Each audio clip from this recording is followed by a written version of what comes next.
नमस्ते बच्चों, शुभोदय। आप सब ठीक है? अपने सेहत का ध्यान रखिए बच्चों, ठीक है ना?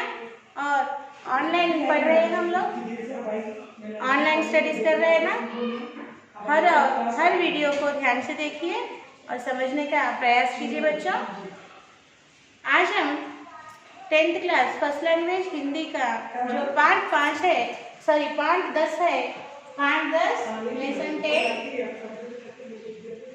कन्यादान, ये कविता पाठ है कन्यादान। इस कविता पाठ को ऋतुराज कवि ने लिखा है।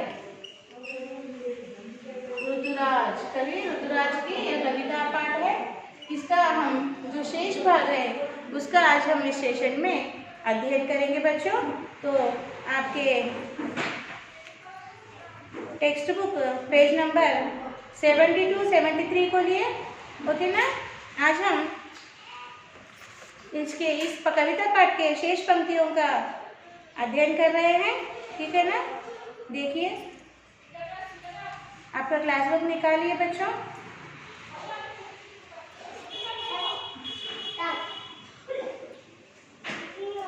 क्लास बुक निकाला, अभी आपको लिखना है। हम शेष पंक्तियों को लिख रहे हैं, ओके? इस तरह से लिखना है आपको, ओके? माँ ने कहा, माँ ने कहा, माँ ने कहा, पानी में झांककर, पानी में झांककर, पानी में झांककर अपने चेहरे पर, अपने चेहरे पर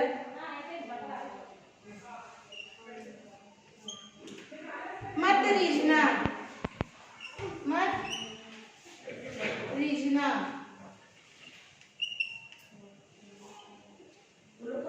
आग रोटियां सेकने के लिए है, आग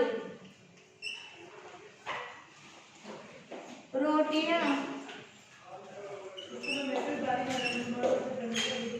रोटियां सेकने के लिए है, सेकने के लिए है, जलने के लिए नहीं, जलने के लिए नहीं।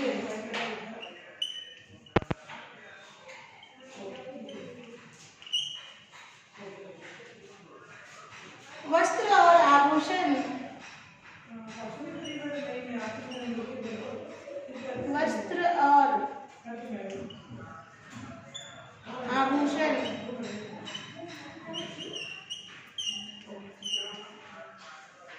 वस्त्र और आभूषण शाब्दिक भ्रमों की तरह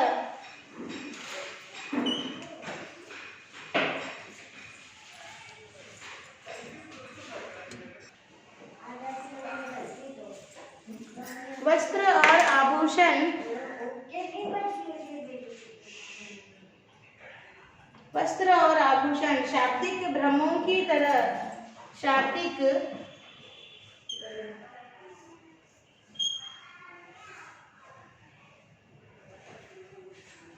भ्रमों की तरह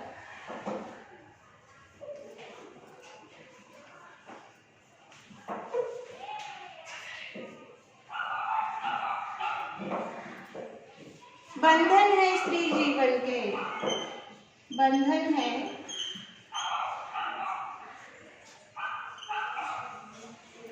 स्त्री जीवन के।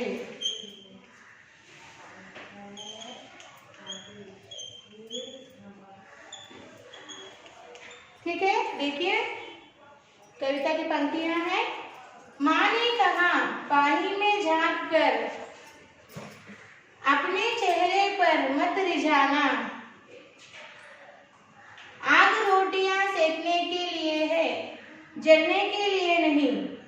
वस्त्र और आभूषण शाब्दिक भ्रमों की तरह बंधन है स्त्री जीवन के। कितना सुंदर वर्णन किया है, देखिए यहाँ पर शब्दार्थ है, आपको इस तरह लिखना है। शब्दार्थ झांकना यानी टू सी, शब्दार्थ लिखिए।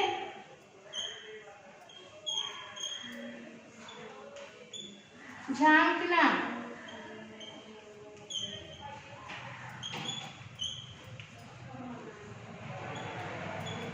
To see.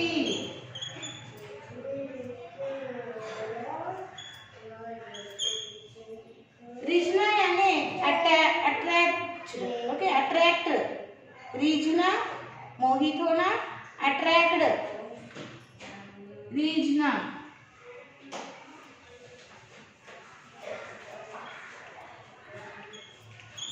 रीझना,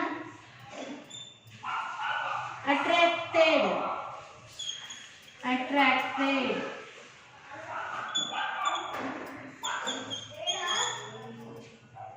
आभूषण, आभूषण का अर्थ है ऑर्नामेंट।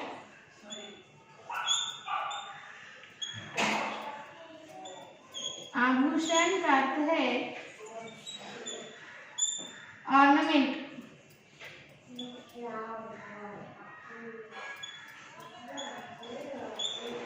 आभूषण का अर्थ है ऑर्नामेंट। बंधन, बॉन्डेज।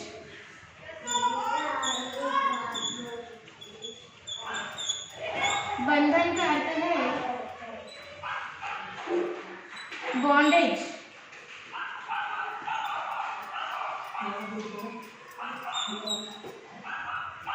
और फिफ्थ वन है भूनना, टू फायर एंड सेकना। सेकना का अर्थ है भूनना, सेकना, भूनना, to fire, to fire. Okay, देखिए यहाँ पर, ओके। माँ ने कहा पानी में झांक कर अपने चेहरे पर मत रिझना, आग रोटियां सेकने के लिए है, जलने के लिए नहीं। वस्त्र और आभूषण शाब्दिक भ्रमों की तरह बंधन है स्त्री जीवन के। शब्दार्थ है झांकना, टू सी, रिझना, अट्रैक्टेड, आभूषण, ऑर्नामेंट, बंधन, बॉन्डेज, सेंकना, टू फायर। इसका भाव है माँ अपनी बेटी से कहती है कि कन्यादान के समय कहती है कि हे बेटी, कभी भी अपने चेहरे को पानी में देखकर मोहित न होना। कभी भी अपने चेहरे को पानी में देखकर मोहित न होना, अट्रैक्टेड न होना। यह समझ लो कि आग जलने के लिए नहीं, आग का उपयोग सिर्फ जलने के लिए नहीं किया जाता, रोटियां भूनने के लिए, रोटियां सेकने के लिए आग का उपयोग किया जाता है। देखिए बच्चों, आग का उपयोग जलने के लिए नहीं किया जाता। इसका अर्थ क्या हुआ? बेटियों को दहेज के कारण जलाकर मार दिया जाता है, या फिर बेटियों को इतना सताया जाता है ससुराल में कि खुद वो आग में जलकर मरने को तैयार हो जाती है, आत्महत्या करने को तैयार हो जाती है।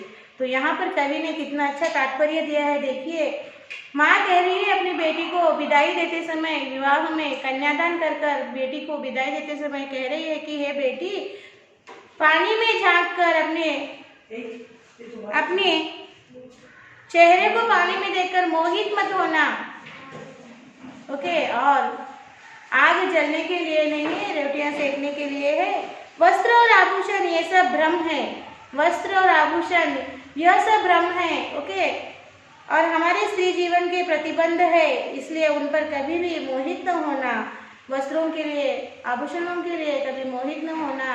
ये सिर्फ भ्रम है, ये कायम रहने वाले नहीं है, क्षणभंगुर है। उनके लिए तुम क्या नहीं होना, मोहित न होना उन चीजों के लिए। बस अपने जीवन को सार्थक बनाओ, अपने आप को नष्ट करने का मत सोचो, अपने अस्तित्व को पहचानो। इसका तात्पर्य है बच्चों, ठीक है ना। अभी आपको क्या करना है, इन पंक्तियों को लिखना है क्लास वर्क में, और इन शब्दार्थों को लिखना है बच्चों। मैं समय दे रही हूँ, लिखना शुरू कीजिए।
हो गया बच्चों?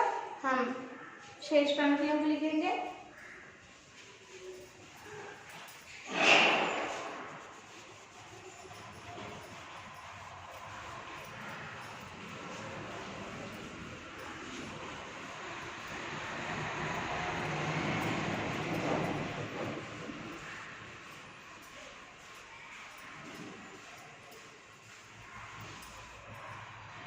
अब शेष पंक्तियां हैं। माँ ने कहा लड़की होना, माँ ने कहा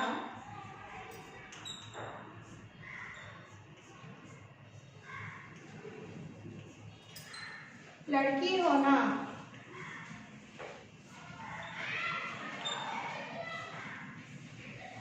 माँ ने कहा लड़की होना, पर लड़की जैसी दिखाई मत देना, पर लड़की जैसी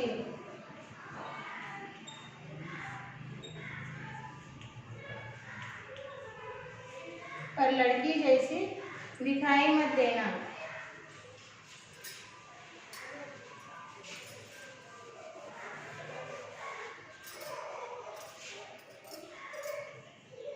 पर लड़की जैसी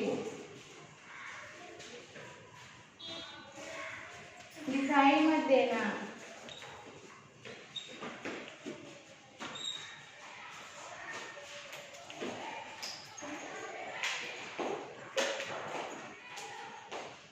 देखिए माँ ने यहाँ क्या कहा है?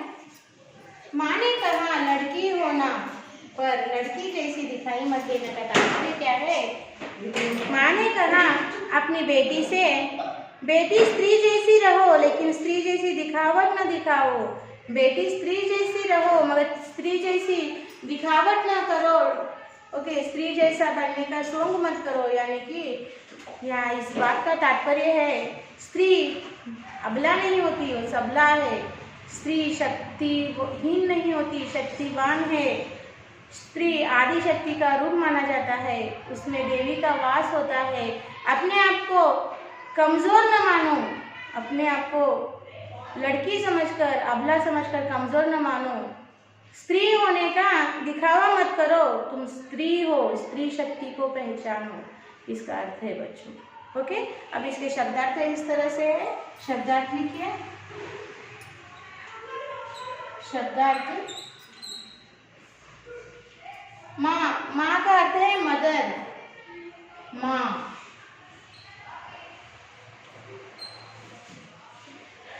मदर,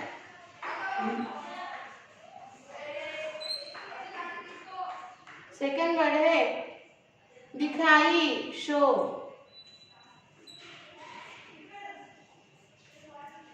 दिखाई, शो।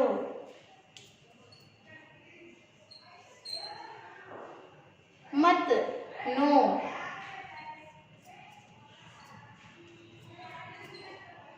ओके, तो इन पंक्तियों को, इन शब्दार्थ को क्लास वर्क में लिखिए, फिर हम अगले भाग की चर्चा करेंगे।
हो गए बच्चों?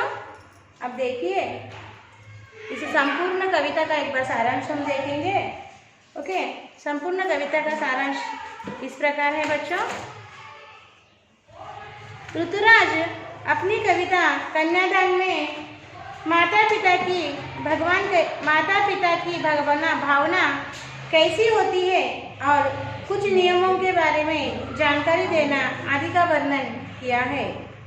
जब लड़की को कन्यादान करते हैं और माता पिता बहुत भावुक होते हैं, माँ कन्यादान करते समय अपनी बेटी के बारे में कहती है कि हमारी बेटी वयस्क नहीं थी, वह सीधी सादी है और सरल भी है, सुख में ही दुख का आभास न हुआ।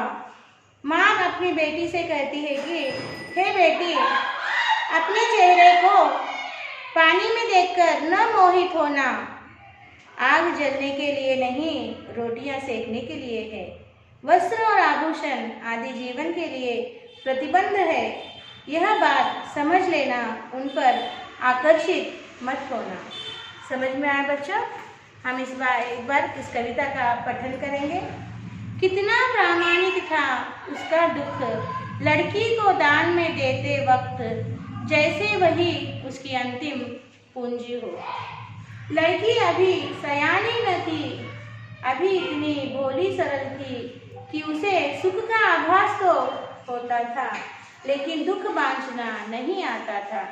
पाठिका थी वह धुंधले प्रकाश की, कुछ तुकों और लयबद्ध पंक्तियों की। माँ ने कहा, पानी में झांककर अपने चेहरे पर मत रिझना। आग रोटियां सेकने के लिए है, जलने के लिए नहीं। वस्त्र और आभूषण शाब्दिक भ्रमों की तरह बंधन है स्त्री जीवन के। माँ ने कहा, लड़की होना पर लड़की जैसी दिखाई मत देना। समझ में आया बच्चों? इस तरह से आपको कविता का, ये गेय कविता नहीं है, इसका सिर्फ आपको पढ़ना है, पठन करना है। ओके, गाना नहीं है। और इस तरह पढ़ना कि उसके विषय को आप अपने मस्तिष्क में उतार सको। पढ़ने से आपकी विचार शक्ति का विकास होता है। जब आप प्रश्नोत्तर लिखने बैठते हो तो अपने स्वयं शब्दों में उत्तर लिखने के लिए आपको आसानी होती है। ठीक है ना? अब हम क्या करेंगे, यहाँ पर कुछ प्रश्नोत्तर दिए हैं, तो उन प्रश्नों को और उन उत्तरों को अपने स्टडी मटेरियल से पढ़कर समझेंगे। तो आप अपने स्टडी मटेरियल पेज नंबर 144 को खोलिए। देखिए वहाँ पर प्रश्न है, कन्यादान के समय माँ को लड़की अंतिम पूंजी क्यों लगी, बताइए। तो आपको जवाब उत्तर इस तरह लिखना है, कन्यादान के समय माँ को लड़की अंतिम पूंजी लगी क्योंकि वे लोग बेटी को किसी दूसरी घर भेज रहे हैं और वह उसकी अमानत है, इसलिए वैसा लगा। सेकंड क्वेश्चन है, पाठिका की वह धुंधले प्रकाश की इस पंक्ति से क्या तात्पर्य है। उत्तर इस तरह लिखिए, जब पाठिका ये कविता की पंक्तियां पढ़ती है, यह कन्यादान की भावुकता उनकी आंखों में धुंधले प्रकाश के जैसे झलक होती है। यानी जो लोग भी ये कविता को पढ़ते हैं तो कन्यादान की ये भावुकता, ये इमोशनल सीन उनके आंखों के सामने धुंधले यानी लाइट प्रकाश के जैसा आता है। ओके, इसलिए इसे कहा गया है पाठिका थी वह धुंधले प्रकाश की।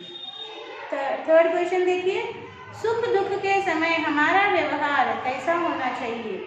आपको उत्तर इस तरह लिखना है, सुख दुख के समय हमारा व्यवहार समान रूप से होना चाहिए। दुख में ज़्यादा गम से रहना और सुख में ज़्यादा संतोष से न रहना चाहिए। और अगला प्रश्न है, समाज में स्त्री किसी से कम नहीं, स्त्रियों में आत्मसम्मान की भावना कैसे जगा सकते हैं? उत्तर इस तरह लिखिए। समाज में स्त्री किसी से कम नहीं, उनमें कुछ विजय पाई हुई स्त्रियों के जीवनी के बारे में बताकर उनसे आत्म साक्षात्कार करके आदर्श महिलाओं के बारे में जानकारी देकर आत्मसम्मान की भावना जगा सकते हैं। अब यहाँ देखिए, ओके, अर्थग्राह्यता और प्रतिक्रिया के प्रश्न देखिए। कन्यादान कविता की रचना के पीछे कवि का मुख्य उद्देश्य क्या हो सकता है? बताइए, चर्चा कीजिए। कन्यादान कविता की रचना के पीछे कवि का मुख्य उद्देश्य यह है कि रीति रिवाज के बारे में जानकारी देना, लड़की को कन्यादान करते समय माता पिताजी के मानसिक भावनाओं को बताना, विवाह के बाद वधू को देखभाल करने की विधा को बताना, लड़की को शादी होने के बाद किस तरह व्यवहार करना आदि के बारे में बताना। और दूसरा प्रश्न है, कन्यादान करना क्या वास्तव में कन्या का दान करना है? विवाह के लिए कन्यादान शब्द का प्रयोग करना कहाँ तक उचित है? पक्ष विपक्ष में चर्चा कीजिए। उत्तर इस तरह लिखना है आपको। विवाह के लिए कन्यादान शब्द का प्रयोग करना उचित है क्योंकि विवाह में कन्या का दान करते हैं, यानी बहुत प्रेम से पाले हुए बेटी को युक्त वयस्क होने से दूसरे आदमी से शादी करते समय वह कन्या को दान करते हैं, अर्थात उनको सौंपते हैं। देखिए, पढ़िए, अभ्यास का भी कीजिए, इसमें कुछ प्रश्न दिए हुए हैं। इस कविता के कवि कौन है? उन्होंने समाज के किन विषयों को अपनी रचनाओं का आधार बनाया है? उत्तर इस तरह लिखना है। इस कविता के कवि ऋतुराज हैं। उन्होंने समाज के यथार्थ संघटनाएं, शोषण, विडंबनाओं की विषय को अपनी रचनाओं का आधार बनाया है। सेकंड क्वेश्चन है, आग रोटियां सेकने के लिए है, जलने के लिए नहीं। पंक्ति का भाव स्पष्ट कीजिए। उत्तर आपको इस तरह लिखना है, आग तो शरीर जलने के लिए नहीं, रोटियां भूनने के लिए नहीं, यानी लड़की को समाज की परिस्थिति को देखकर अपने जीवन को चलाना है। और देखिए बच्चों, अन्य प्रश्न उत्तर भी है यहाँ पर। अभिव्यक्ति और सृजनात्मकता में देखिए, माँ लड़की को पाल पोस कर बड़ा करती है, वह घर में सबकी लाडली होती है। उसके विवाह पर उसको विदा करते समय परिवार वालों की क्या प्रतिक्रिया होती है? उत्तर इस तरह लिखिए, माँ लड़की को पाल पोस कर बड़ा करती है, वह घर में सबकी लाडली होती है। उसके विवाह पर उसको विदा करते समय परिवार वालों की मानसिक स्थिति बहुत दर्दनाक होती है। वे लड़की को घर से भेजते समय रो पड़ते हैं। रोने को दबाकर अपनी बेटी को कुछ जीने के नियमों को बताते हैं, रीति रिवाजों को पालन करने का आश्वासन देते हैं। नेक्स्ट क्वेश्चन देखिए, माँ ने ऐसा क्यों कहा होगा कि लड़की होना पर लड़की जैसी मत दिखाई देना? माँ ने लड़की को लड़की जैसे रहने को इसलिए कह रही है, जब आवश्यकता पड़े तब स्त्री जीवन की रिवाजों को पालन करना और वास्तविकता के आधार पर धीरज से रहने को कह रही है। थर्ड क्वेश्चन देखिए, माँ को अपनी बेटी अंतिम पूंजी लग रही थी। इस वाक्य के आधार पर बताइए कि परिवार में बेटी का क्या महत्व है? परिवार में बेटी का बड़ा महत्व है। परिवार के लोग बेटी को लक्ष्मी मानते हैं और बेटी को लाडली के रूप में देखते हैं। बेटी को बहुत प्यार करते हैं, उनके आवश्यक चीज़ों को इकट्ठा कर देते हैं। इस तरह से इन प्रश्नों के आपको उत्तर लिखना है बच्चों। एक बार इन प्रश्नों को पढ़िए, फिर हम अगले भाग की चर्चा करेंगे।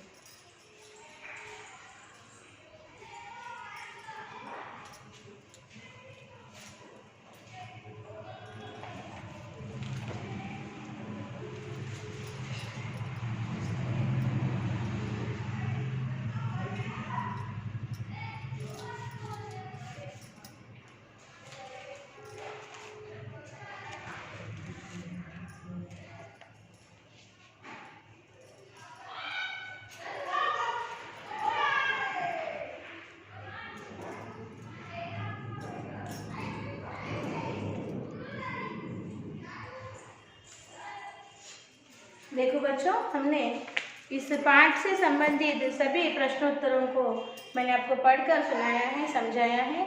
और आपको भी क्या करना है, अपने स्टडी मटेरियल के सभी पाठ से संबंधित क्वेश्चन आंसर्स को पढ़िए, समझिए, फिर उसे अपने शब्दों में लिखने का प्रयास कीजिए। ठीक है ना? तो आज हम अपना साक्षी इस तरह लिखेंगे। साक्षी लिखिए। साक्षी। सब्जेक्ट लिखिए हिंदी।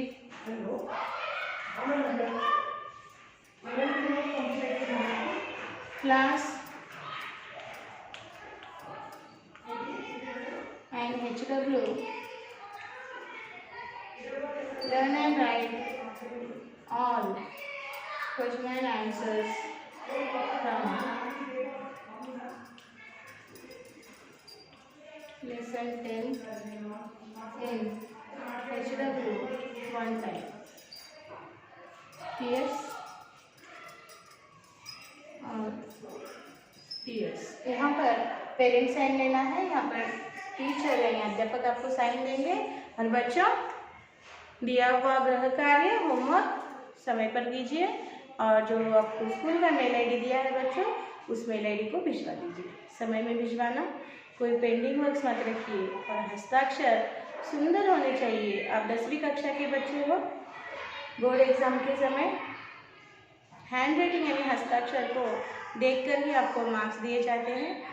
और प्रयास कीजिए कि हर प्रश्न का उत्तर आप अपने खुद से स्वयं शब्दों में लिख सके। इस तरह से अपनी परीक्षा की तैयारी कीजिए। ठीक है ना? तो आज हम यही रुकेंगे। आज हमने यहाँ पर कविता पाठ है, लेसन 10th कविता पाठ। यह कविता है कन्यादान, यहाँ पर हमने समाप्त कर दिया। हम फिर अगले सेशन में एक नए पाठ के साथ मिलेंगे। तब तक बच्चों धन्यवाद, बाय बाय।